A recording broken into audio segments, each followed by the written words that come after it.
Welcome to the Ryan Frank Podcast. Ryan is a family man, first and foremost, but he's also a pastor, publisher, and serial entrepreneur. This podcast will help you think, work, and create like never before.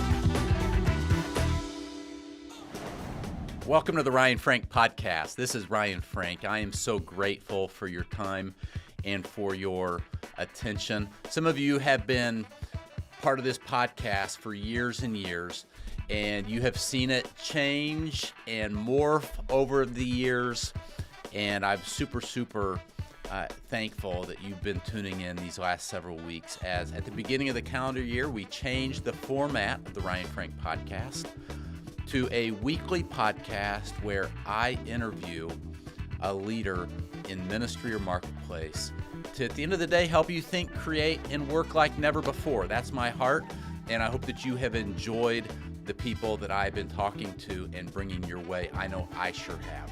I want to remind you that if you're watching the podcast on YouTube, you can always listen anywhere that you listen to any other podcast, or if you're listening, you can watch just by going to YouTube. Of course, all the links to everything can be found over at ryanfrank.com. So many of you that listen or watch the podcast have kids of your own at home or grandkids. Many of you work in the church or you volunteer at your church. And today we are going to be talking about something that's very close to my heart, very close to Beth's heart, and that is the next generation. Or I guess you could say this generation of kids that are growing up. How do you reach this generation? What should we be doing as a church? What kind of questions should we be asking that maybe we're not asking? What's the research out there tell us about today's kids? And how well are we doing as a church really connecting with today's kids and helping them love the Lord and just have a desire in their heart to grow in the Lord and serve the Lord, and at the end of the day, become disciples of Jesus Christ for life? I'm interviewing today Jana Magruder. Jana is the Strategic Initiatives Director at Lifeway Kids. She has a background in education. She has a background in training and ministry, and she is very passionate about equipping the church to really make a kingdom difference in the lives of kids and families. This conversation that Jana and I had is very eye-opening as she shares a lot of the research that Lifeway has been conducting over the last few years. And it's also very eye-opening as I think about the kids in my home and the kids in my church and all of the kids pastors that we have the opportunity to serve on a weekly basis at Kids Matter. You're going to find this conversation to be very insightful, and I hope that it inspires you to really pause and assess, how are we doing at discipling this generation? So it's time to get the show on the road. Ladies and gentlemen, here is my conversation with Jana Magruder. Hey, Jana, welcome to the podcast. Thanks so much for your time.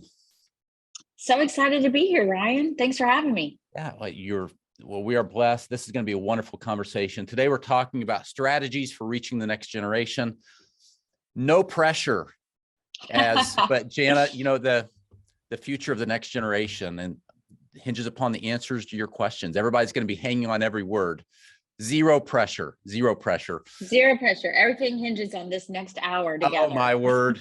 Let's hope not. But I am excited about this conversation because Jana, we've been acquainted and we've worked together, for some time. And one thing that you are passionate about and your team is passionate about at Lifeway Kids is about the next generation and taking this seriously. And I'm excited just to have some conversations because I know y'all have written a new book. You've been doing research.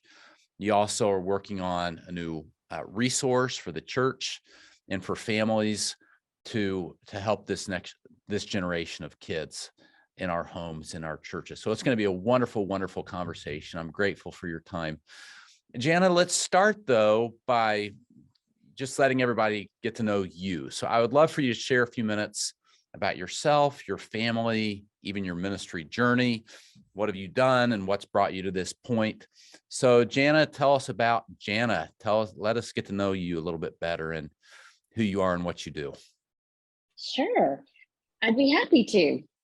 So currently, I am at Lifeway Christian Resources and work in the kids ministry area. I am about to celebrate 10 years, which is so hard for me to believe. Congratulations. Yep. Yes, thank you. I'm excited. I came to Lifeway from church staff as a children's minister in Austin, Texas, at a wonderful church called the Austin Stone. Yes.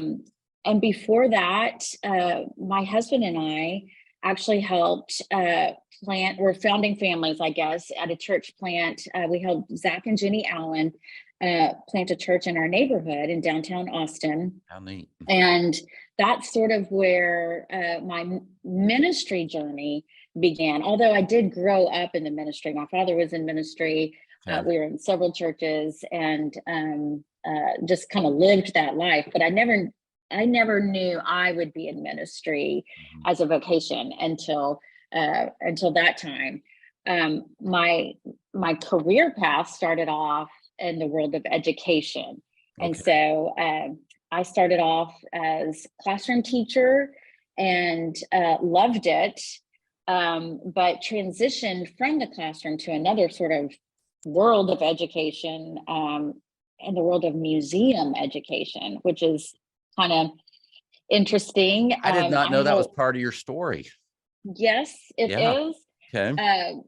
And you'll see how all the pieces fit. So from the classroom, elementary education, in the great state of Texas, I taught fourth grade, and everyone who grows up in Texas knows that in fourth grade, that is when you learn your Texas history. Okay. And I really got into that and I kind of gained a reputation of she's the teacher that really gets into Texas history. And so my name got recommended to a brand new museum that was starting in Austin, Texas, where the state capitol is. Yes. Premier, beautiful, multi-million-dollar facility, not some dusty little Texas history museum, this huge state-of-the-art thing where they actually created an education department for this museum because they were so passionate about helping teachers educate, the next generation of Texans. And all the field trips happened there, and they had a huge family focus and family programming. And so that role opened up, and I found myself doing that, and it was a great time in my life because that's where I learned all about designing experiences and curriculum and all of those things that we did from that spectrum of education for teachers and for families. And so that combined with church planting and ministry and eventually being in children's ministry, put all those hats together, made a lot of sense when a role at Lifeway opened up for doing those kinds of things. So creating resources for churches and for families and that kind of thing. So it made a lot of sense. And we found ourselves packing up our 3 kids and moving across the country to Tennessee. And we've been there ever since. I was going to ask you that. So you relocated to Nashville. Beth and I love Nashville. Do you love Nashville? Yes. It's a great, thriving place to be right now with a lot of culture, and coming from Austin, which kind of has a similar vibe in terms of just a passion for the arts and for music and that kind of thing. And then also just a great outdoor kind of place as well. So we've loved it. Love it. And today you're serving with Lifeway Kids. Now, I assume everybody knows what Lifeway is, but Lifeway is what do you call it? The publishing department of the Southern Baptist Church, or the publishing? The publishing arm. Sometimes I think it's the publishing arm of the SBC, of the Southern Baptist Convention.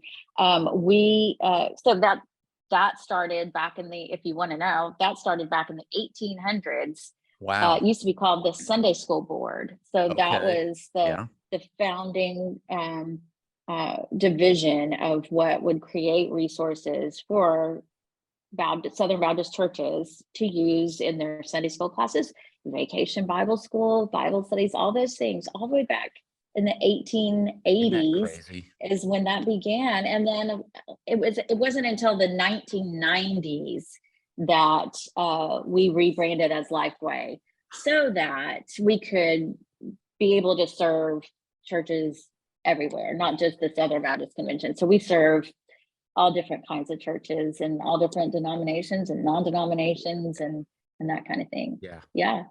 And if you've, when I think of Lifeway Kids, maybe a few familiar brands or products that this community might know, like the Gospel Project is connected to Yes. Lifeway Kids, right? Mm-hmm. That's a big Mm-hmm. one. There's another big Yep. one or two that might have some name recognition that would connect back to Lifeway Kids.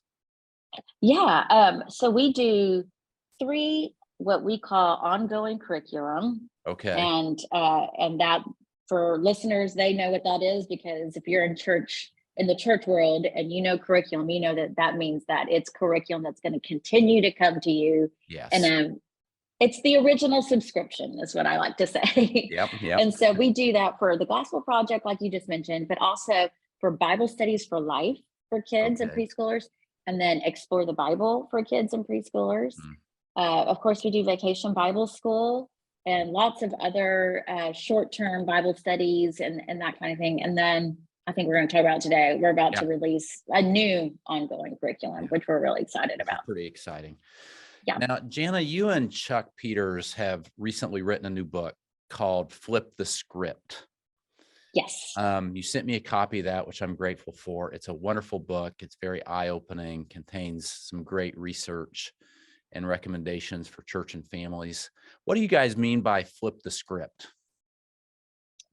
Yeah, so Flip the Script, the tagline is disrupting tradition for the sake of the next generation. Yes. And so Flip the Script really is intended to be disruptive.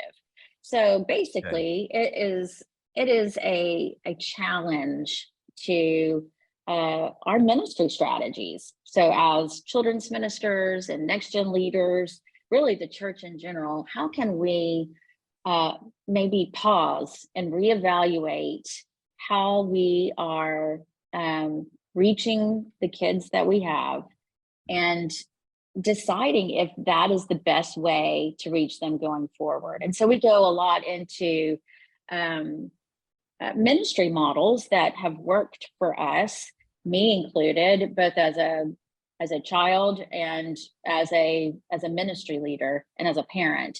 A typical traditional ministry model is we want kids to come to us and to hear the gospel, HEAR, hear the Bible, and then respond to that by professing their faith in Jesus, and then growing, starting the discipleship journey. And those 3 things are core and absolutely essential.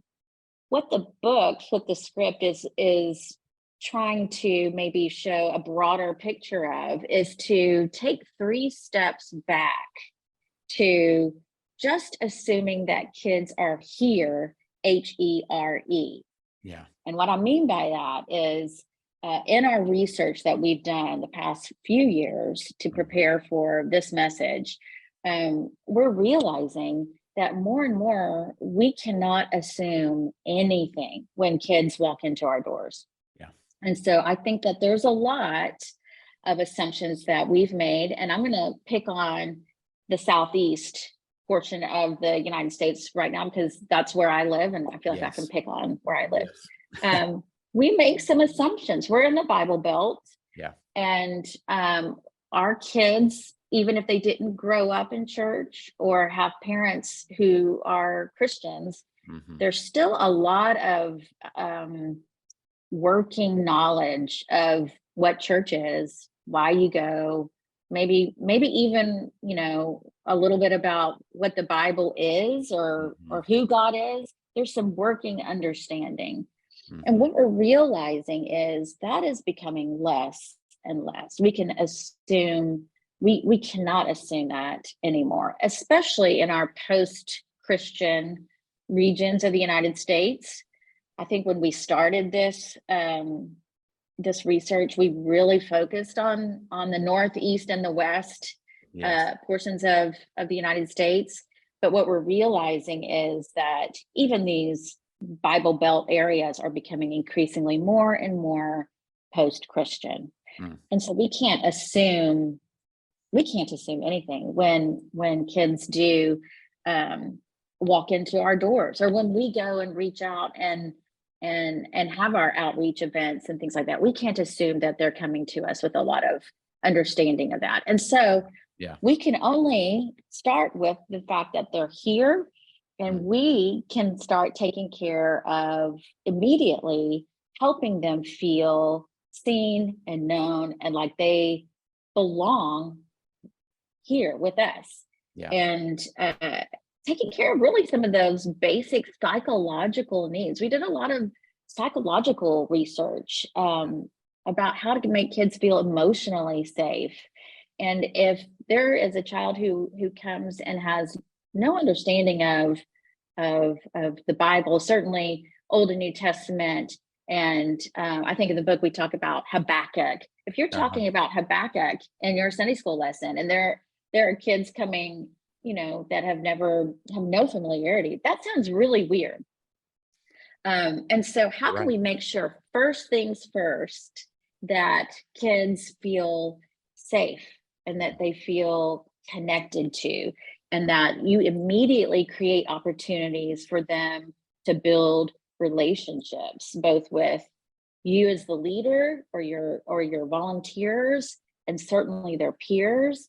And from there, it very easily kind of goes into, if I feel like my emotional needs are taken care of, I can start listening. And then once I can start listening, then I can start engaging and being part of. And that way, when we do talk about the Bible and talk about the gospel, we've got hearts that are primed and ready to hear that from a trusted voice. And so and that's a portion of what we mean by flip the script, but really just an opportunity to reevaluate how we're doing ministry and asking ourselves if there are ways to respond to where the culture is now that make more sense.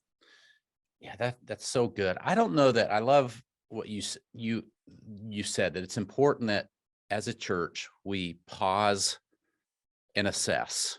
And I know that's really what your heart is behind the book, is like, hey, if this book does nothing but cause church leaders to pause and assess. I don't know that we do that enough as pastors, as ministry leaders, pause and assess. I mean, would you agree? Yeah, because just the nature of ministry, it's never ending. There are not great times to pause. That has to be extremely intentional, and it's hard. So if this book allows people just to give themselves permission to pause and reflect and assess, where are we now? What's working great? What do we not need to change? And what could we add or take away or expand? I think it's important to carve those opportunities out for you to do. Yeah, for sure. And I also appreciate what you said about the fact that we can't make assumptions. I mean, the day of making assumptions is over. Assuming that these kids are showing up every day or every week with a biblical worldview and an understanding of who God is and who they are. Those days are long, long gone, aren't they? Long gone. Yes. So we need to leave those assumptions at the door. Is there any other, as you guys were researching the book, any other discoveries that you found intriguing? I know you've mentioned a few, that you can't make assumptions. These kids are showing up and it's really all over the map. Any other discoveries? Yes, many. But a couple that come to mind that I would love for your listeners to hear. Yeah. Well, first of all, I don't have to tell you all that our church attendance patterns are just all over the map. And so that right there helps us know that that our kids don't necessarily have the foundations that we maybe assume or hope that they would. And this means even our church kids, because we know that our church kids are coming less, Yeah. and in sporadic kinds of patterns. It's hard to build on things that you maybe used to be able to assume, well, last week we learned. Yeah. We can't really do that anymore in most churches. Another eye-opening kind of trend culturally that we see, and that I think it's important for us as ministry leaders to have an understanding of, is this term expressive individualism. Okay. And so that is just you mentioned biblical worldview. Yeah. And so a biblical worldview back when you and I were growing up and before was really about centered around the meaning in life is to be good. Even if you didn't grow up in a Christian home or have any kind of understanding of, God wants you to be good, there's still culturally, it was accepted that the meaning of life was to be a good person. Yeah. So that worldview has existed for a long time. What we're seeing is a change in that. And so really in culture now, you could summarize by saying the meaning of life is to define ourselves. And that's a little bit different from I need to be good to I need to define who I am and be true to that. We hear a lot of that language. I need to be my own true self. Yes. And my authentic self, and I am enough. All those very popular messages our kids are hearing, and they sound almost right. We see them on t-shirts, we hear them in movies and shows, especially kids, princess movies and shows like that, to be true to yourself and live out your truth. And it's all up to you to define who you are. And so all of that is sort of in this broader term of expressive individualism. And the problem with that is people feel like it's all up to them to define their identity.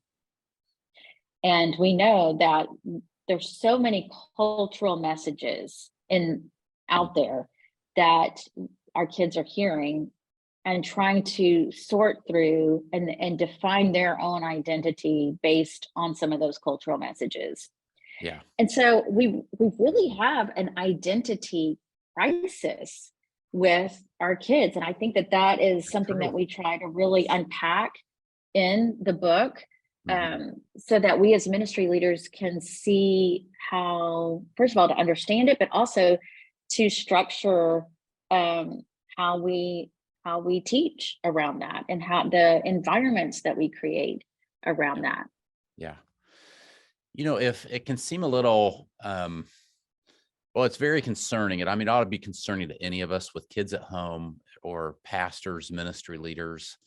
I think we all look around the world that we live in, and we see that this is true. Kids aren't coming near as frequently as they used to, which, by the way, did you find in your research? If not, it's not a big deal, but do you have it? I mean, what do they say now? How frequent are kids attending church? Do you know? Is it like one Depending on the study, Depending on the study that you read, it can be 1 to 2 times. So a month. Yeah. So, is there, you look at that and you're like, wow, these kids are showing up once or twice a month. They are facing this huge identity crisis.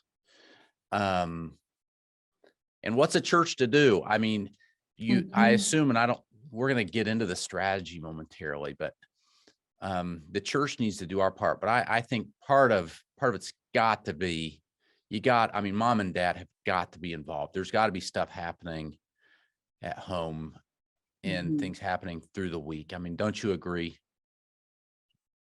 Absolutely. Yeah. And ideally, let me say that, ideally, Ideally, yes. yeah. But what we're starting to understand is that, back to our assumptions, Hmm. we want that to happen, but just like we're saying, our kids are coming from a post-Christian worldview Yeah, and increasingly less churched areas. That goes for the parents too. And so we definitely can't that's a good assume point. that those things are happening at home. We want them to. We That's a we good need to point. resource that as much as possible. And we as ministry leaders need to um, encourage that and teach that and challenge our parents. But we definitely can't assume that it's happening. Yeah, that's a really good point. Let's come back to the kids for a few minutes, Jana. So as you were, you work with kids pastors, every week. You've done all this research. What else do we know that our kids are struggling with? I mean, I'm 100% with you that they are facing a huge identity crisis in who they are, and they're comparing themselves to everything that they see on their phone and Mhm, often find their identity from mhm. that. I mean, are there some other issues? When we talk about Yes. stuff that kids are dealing with, what Mhm. are some of the things that you see kids dealing with, and y'all do? Yes, and we definitely talk about this in the book as well. Okay. So pre-pandemic, we knew that we had an anxiety crisis and a loneliness Yes. epidemic. So those two Okay. things are exist in every generation. The rates are rising in every generation, but are the most rising in our younger generations, the ones that we minister to.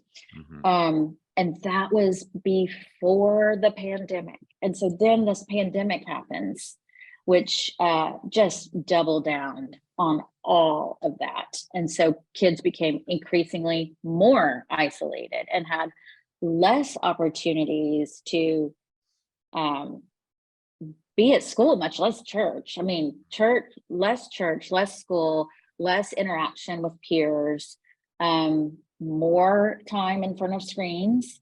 Yeah. Um, and all of that has led to, unfortunately, things like increasing suicide rates. Yeah. And um, parents are scrambling, so the pandemic is over enough, I guess you could say, where churches are back to a rhythm of meeting.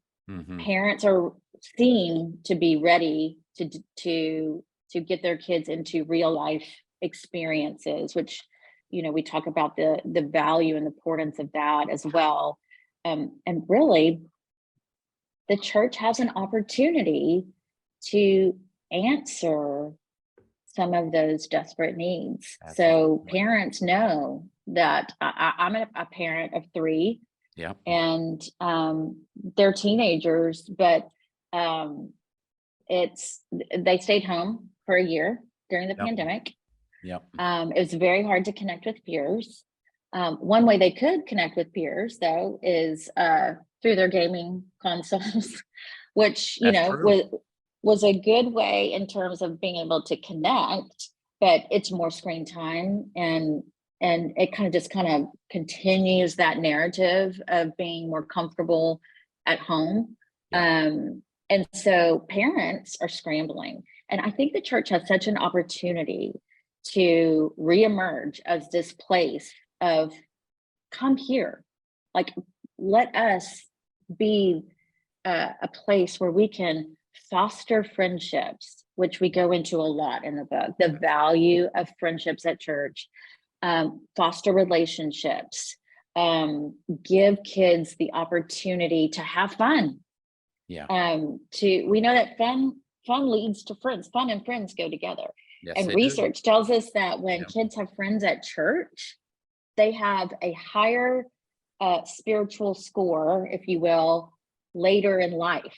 Mm. So they're more they're more likely to stay in church and not be part of that scary statistic of all the kids that leave the church. Yeah.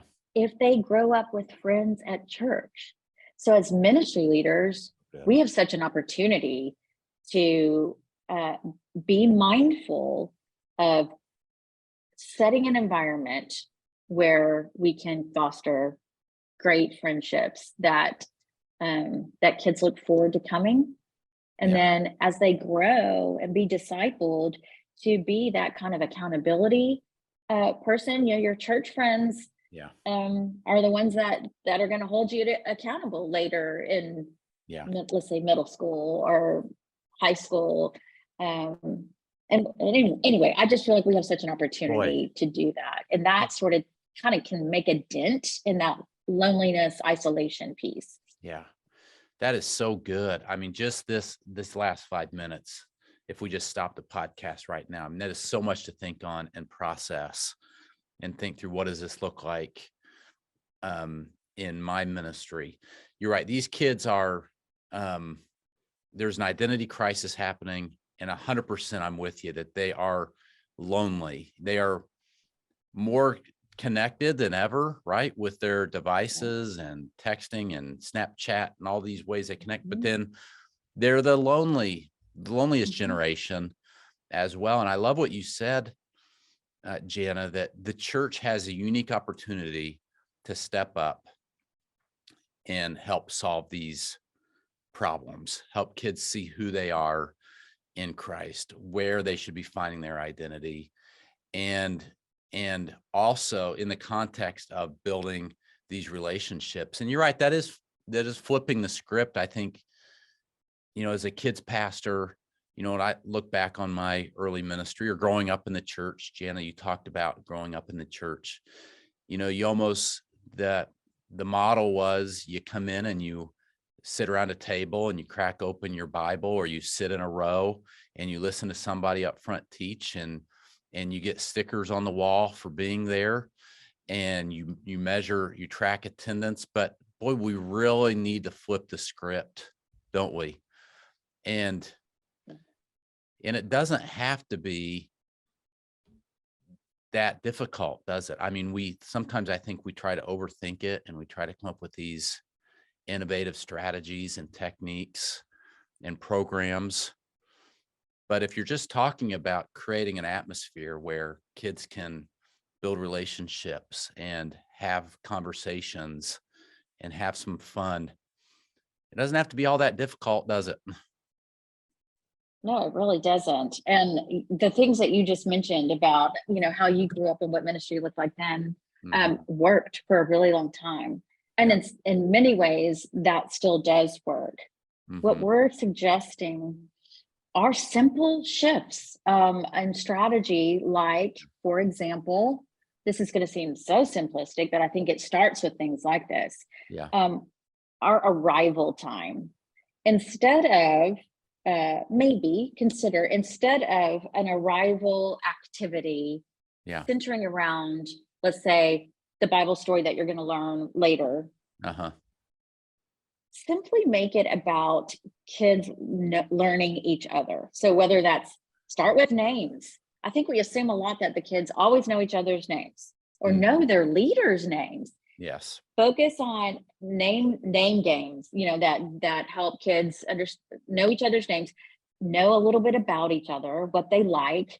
And then as you play those very simple games, then you find out, okay, look, you two have this in common, and you can start helping those people or those kids develop a relationship just based on some little things that you as a leader see. So it's really it's a training component as well. So for leaders who are listening, to just work with your volunteers and leaders about how to always be looking for those ways to make connections, both with peers, creating peer friendships, but also leaders with kids, because we know that that's another piece of research that multiple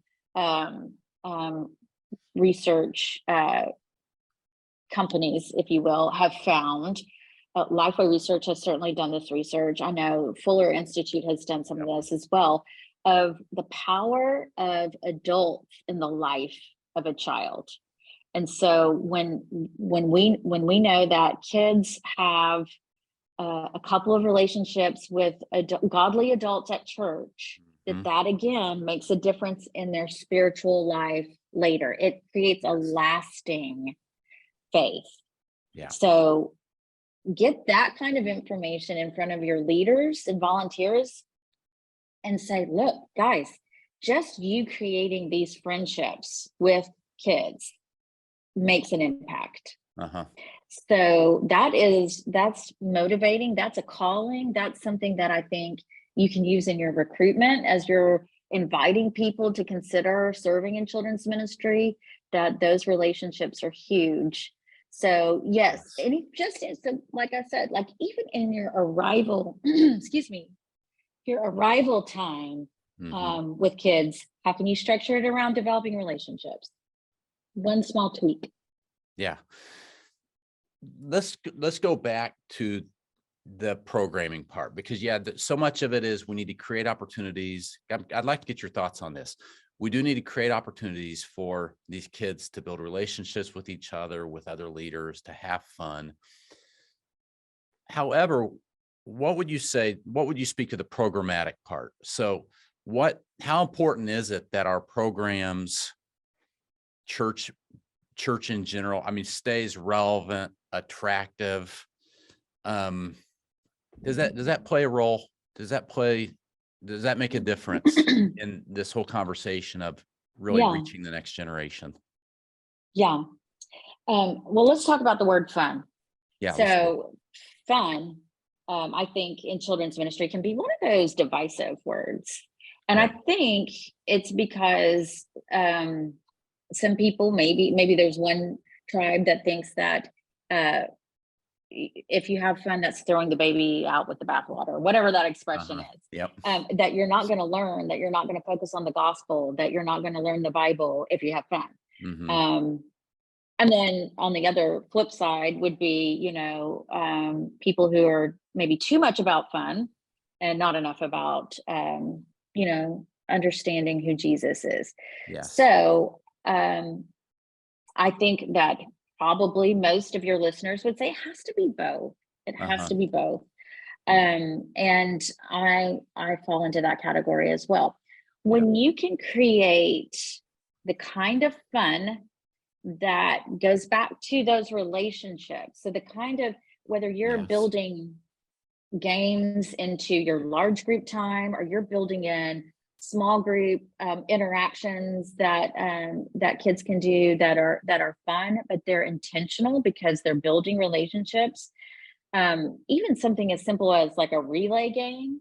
Yeah. If I am a brand new visitor, let's say, and I've never been to church, I didn't want to come. I'm very shy, which many kids are very shy. Yes.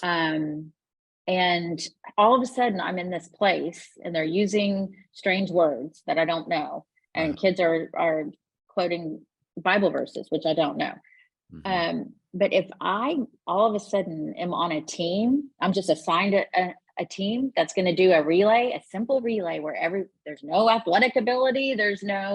It's just something that everyone can participate in and cheer for that team. Yes. That immediately creates this culture of being for one another and feeling like you're part of something.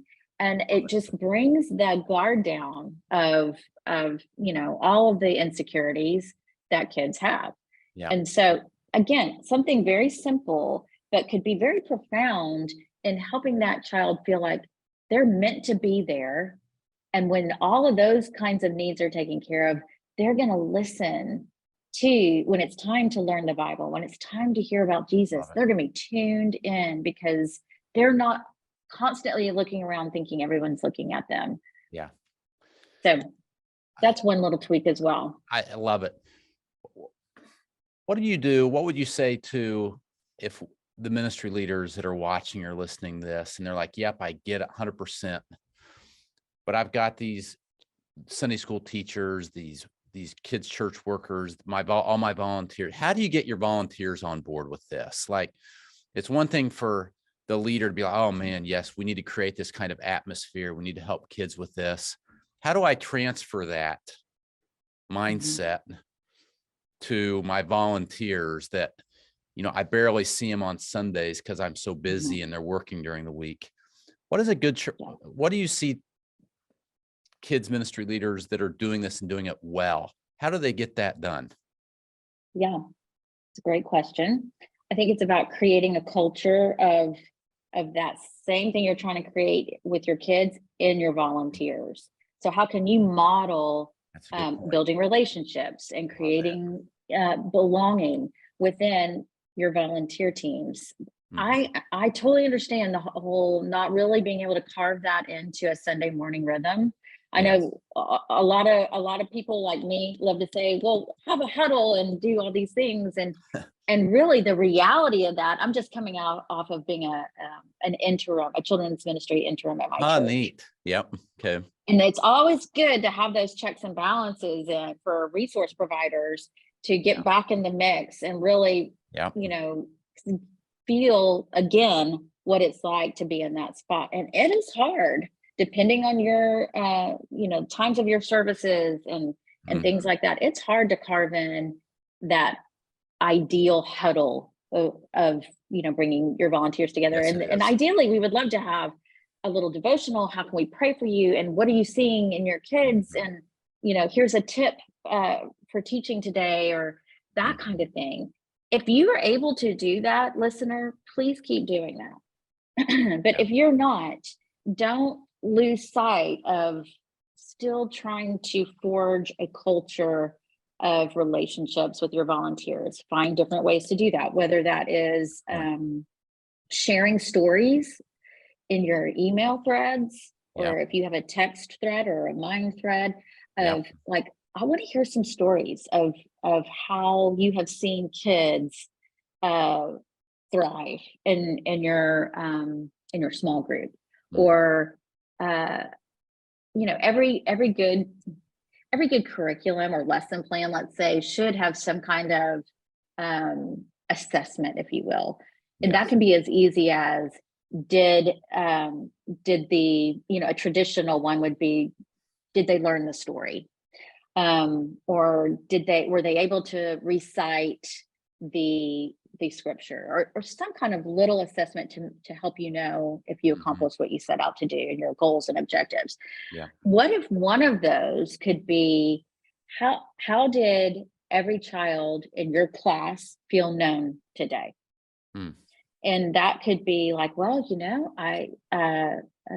Isaac was really nervous about coming in, but by the time we left, he had made friends with, Benjamin, because they connected over soccer, or something that you as the leader were able to help them make a connection.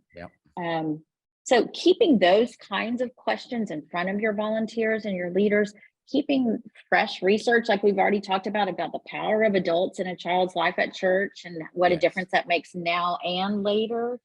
Those are the kinds of things that I think can help teachers who may be, let's say, stuck in their ways from 30 years ago, who don't really get those adjustments. I think you build that culture and you model that within just your volunteers. And then how can you train that to go forth into making a difference in the lives of the kids? Yeah, that's so good. Jana, I'm so grateful to you and the entire team at Lifeway Kids for doing this research and putting this book together, and really encouraging the church to pause and assess and evaluate, are we really accomplishing what we want to accomplish? Do we really see kids becoming discipled followers of Christ for life? Do we see discipleship happening at home? Part of your solution as a ministry has been a new curriculum, which I'm hearing nothing but great things about. I'm very excited for you and to see the difference that this makes in the lives of so many kids and families. Will you talk to us about the curriculum? There's a lot of curriculum out there. I want to hear about this one and what makes it unique, and why is it something that really we ought to all take a few minutes and do a little research on? Sure. Well, thank you for asking about that. It's been it's been something that's consumed our lives for the past 2 years I bet. as we've been developing it. And Flip the Yeah. Script is really sort of the philosophy behind the resource. And so Okay. if you pick up a copy of Flip the Script and you read that, um, you'll be asking yourself, well, what's the how? How can I do this? How can I implement these things and these strategies and new ways of thinking? Hmm. The solution that we've created is called Hi-Fi, Hyfi. That's the name of the new Okay. curriculum. The website is myhifi.com. So if you want to go there and preview it, you can and see some of the heartbeat behind it. It's developed around 12 truths. So that's sort Okay. of the scope and sequence, if you will, of the foundation of the curriculum. And so it's 12 identity truths. So we talked, a lot about the identity crisis that our kids are facing and how we as the church desire for them to build their identity in Christ. Hmm. So how can we resource the church to have the kinds of tools to teach that? Yeah. And so for every month, we focus on an identity truth. I And love. so, for example, I'll just thumb through a couple. Yeah. The first one that we're going to start with is I am known. We want every kid to know that they are known by God. So Yeah. all of these truths are I ams. So it's about Okay. the child, but it's based on who God is. Mm. So I am known. I am uniquely designed. I am never alone. I am loved. I am broken, but I'm forgiven. I'm secure. I am set apart. I am made for community. I am meant to know God. I am designed for a purpose, and I'm here to share Jesus. I just said I was going to say a couple, and I said all 12. Those are the 12. Yep. And we focus on one of those a month, but it's not a 1 year and done. It's always going to be, it's going to continue to go in a rolling scope and sequence, if you will. Yeah. The truth will be the focus of a month with different Bible stories every time to communicate that truth, because there's lots of different parts of the Bible that can communicate to God knows me. Yes. So, Yes. so that's sort of the scope. Preschool, there's a whole preschool portion Okay. where they are the 12 truths are God truths, because we know that preschoolers, the way they learn, really aren't going to make that full connection from I am known because of who God is. They Yes. just need to, let's learn who God is first. Yes. And so we have designed that intentionally for preschoolers. And then the relationship piece, the creating belonging piece, is all about sort of that. How do you build relationships through fostering friendships, through building intentional fun, through through games, through media. There's a lot of media. And Okay. I will go ahead and tell our friends out there that if media is not really part of your culture Hmm. on Sundays, maybe it is on Wednesdays. But yeah, Hi-Fi really does have a big media part. So you need to kind of be Okay. committed to using that. Okay. And that's not for every church. That might not be for every church on a Sunday or a Wednesday, but maybe it could be for different environments. It's meant to flex for different environments. It's meant to flex, and we did a lot of research around this because we beta tested it with so many different kinds of churches. It's meant to flex for small churches, for mega churches, for churches that are meeting in non-traditional places, let's say, satellite campuses, churches that are meeting in schools, libraries, that kind of thing. And it's meant to flex for the different regions, like we talked about. I feel like Yeah. It accommodates churches that are in those less churched areas, but it can also work for a Bible Belt church. Gotcha. So that's sort of a sneak peek I love of it. how it's designed. Yeah. So Jana, is the video, the media part, what's that look like? Is the teaching done by video? Are the games on video? What? Yes. Yeah. So it's a combination of there are some stage games that are video led, Okay. but there's also stage games that are what we would call a host led. Yes. The Bible story itself is in the media, and so they are Bible story videos Okay. that teach the truth. So whatever that I am truth is, Yep. how the Bible supports that, and how those two things come together, and how the gospel is woven into those things. Gotcha. And so the Bible story, I mean, the video does do the heavy lifting of that. And so much of this comes from just listening to churches and what needs are. And so many times we hear about churches who don't necessarily have what I would call a master storyteller, someone who has, this natural gifting to tell, the Bible story in a theologically sound way, but in a highly engaging way. That can be a unicorn, especially to do every Sunday. So, for this particular curriculum, we designed it where you don't necessarily have to recruit that leader. You need to recruit a lot of other leaders who are invested in building relationships. That makes sense. And doing activities and games and things like that. But in terms of that big Bible story, we're letting the media do sort of the heavy lifting around that. I think that's fun. Yeah. So my last two questions on the curriculum. One, Hi-Fi is a fun name. Is there a story behind the name? Is it random? Yes and yes. Okay, yes. So naming curriculum is probably the hardest thing that I've ever done. I bet. In my job. Yep. And it took a good 2 years to name it, and with a lot of minds around it, a lot. Yes. And I believe that, God's timing is perfect.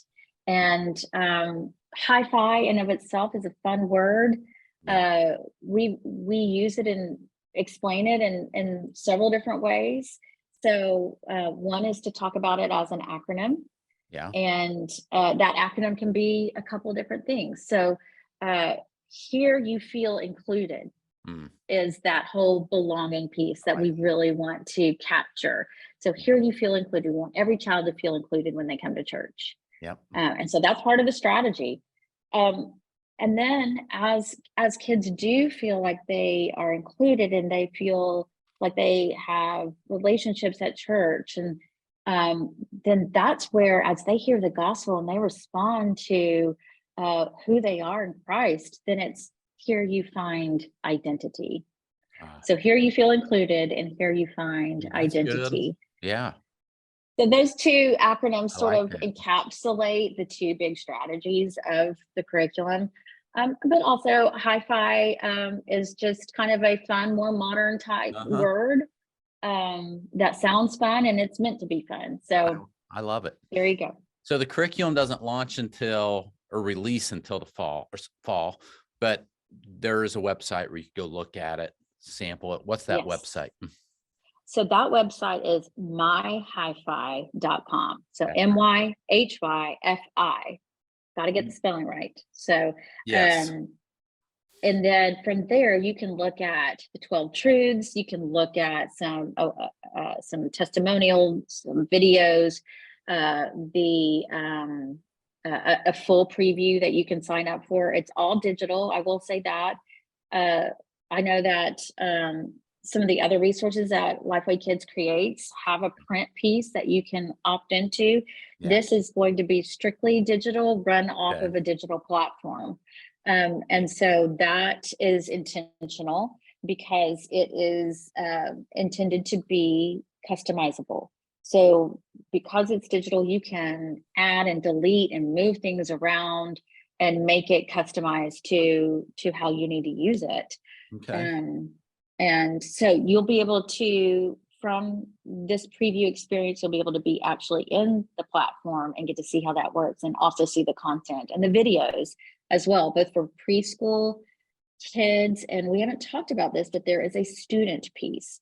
And so if you work Okay. with students, or if you work with your student ministry team, they will also want to look at this. It's something that your whole Next Gen ministry can be on the same page about through those 12 truths, even though they will be taught in ways that are contextualized to that age group. They're all structured around those 12 identity truths, with the cultural goal of building belonging and relationship. So know that it goes, you won't be able to actually quote purchase it until summer. Okay. And then the actual start date will all start together, is the first Sunday of September. Gotcha. But if you miss that, it's like every curriculum, you can jump in anytime. Cool. But that will be the first time. myhifi.com, HYFI. Jan, I always like to end the podcast by asking 2 questions. I think I probably know the answer to your second question. But the first question, what's your favorite Bible story and why? Favorite Bible story. Okay. That's hard. Yes, because it is. There's a lot of good ones. It changes for me. There's a Yes. lot of good ones. And sometimes I just, am really fond of one in different seasons of life, Yes. But I will go back to one that's really, I wouldn't say necessarily a Bible story, but it is a Bible relationship. Yeah. So we're talking about relationships, but I love the Paul and Timothy relationship and the discipleship that happens, that with the two of them. But also my favorite part is how Paul acknowledges the legacy of faith in Timothy's life through his mother and grandmother, Eunice and Lois. And I just think for every children's ministry leader, to see the thoughtfulness that is included in Scripture of Timothy's faith being built from when he was very, very young. And those are through the teachings of his grandmother. You're right. And his mother. You're right. And I love that so much. And I thank God that that's included, because it shows, as so much we talk about is in family ministry and parent discipleship. There you that go. There's your very clear example of someone like Timothy You're right. who emerged from that. So yeah, this I'll leave you champion of with that. faith. Yes. Yep. Yes. And then my second question, what's something big you're working on right now? I have a feeling I know what it is, but maybe it's something other than hi-fi. Is it hi-fi? It's hi-fi. That's yes. what I figured. So, yes. It is the nature of creating resources for the church. Yeah. It's really the original subscription model. If you think about it, we create resources and they come to you in an ongoing You're right. fashion. They You're don't right. stop unless you tell us to stop. It's going to come to your front doorstep over and over, fresh for every Sunday. Yeah. So we're never done. And we are still in product development stages in terms of creating the first year. Yes. So we've got, a good portion of that done, or else we wouldn't be able to start talking about it yet. But as churches are finding out about it for the first time, we'll still be creating, more of it. Yeah. And until we get that first year completely hooked, it'll be an all hands on deck kind of thing, which is exciting and fun. And I encourage everyone just to check it out. And we love feedback. That's probably the most favorite part of what I get to do is talk to churches. And so I would love anyone, I'm sure you'll put it in show notes, that would love to tell me good things, bad things, ideas. Talk to me. You're all ears.